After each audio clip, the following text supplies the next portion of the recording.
Guk hasiera batetik argi izan dugu, prozesu honen protagonistak udalek izan behar zutela eta toki entitateek.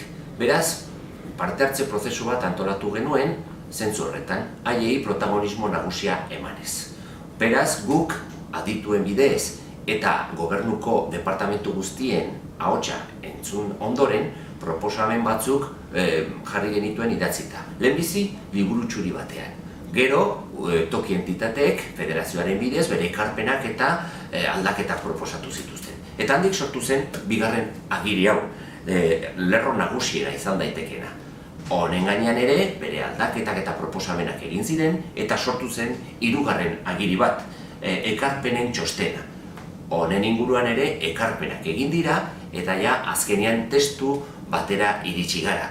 Eta pasa den ekainaren 22an, Nafarroako Udal eta Kontzejoen Federazioak batzar ireki bat egin zuen eta Nafarroako toki entitateek parte hartu zuten bertan. Bozketa egin zuten eta 72ak aldeko boza eman zuen.